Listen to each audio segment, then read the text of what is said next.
તો આપ જો ધોધમાર વરસાદ અને તેના કારણે સુરત કેવી રીતે ઘમરોડાયું છે। ઉધના સચિન રોડ પાણીમાં ગરકાવ થઈ ચૂક્યો છે। દ્રશ્યો આપને બતાવીએ જ્યાં રોડ પર ઘૂંટણસમા પાણી ભરાતા લોકોને પડી રહી છે હાલાકી।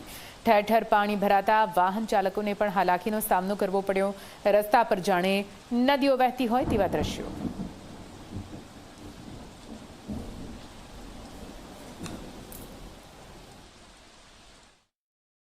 સુરત શહેરમાં વહેલી સવારથી ધોધમાર વરસાદ વરસી રહ્યો છે, જેને કારણે સુરત શહેરમાં જળબંબાકારની પરિસ્થિતિનું નિર્માણ થયું છે। સીધા દ્રશ્યો આપ જોઈ શકો છો। ઉધના સચિન હાઈવે રોડ આખો પાણીમાં ગરકાવ થઈ ગયો છે।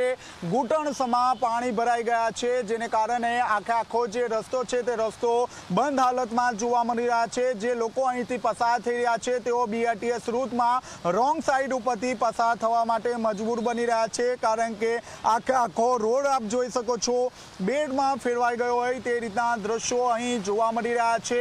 હજી પણ હવામાન વિભાગ દ્વારા સુરત સહિત દક્ષિણ ગુજરાતમાં રેડ એલર્ટ આપવામાં આવ્યું છે, ત્યારે સ્થિતિ જે છે તે ધીરે ધીરે વણસી રહી છે। બીજી તરફ સુરતના લિંબાયત, ઉધના, ડિંડોલી સહિતના તમામ જે નીચાણવાળા વિસ્તારો છે તેમાં પાણી ભરાવાની પરિસ્થિતિનું નિર્માણ થયું છે।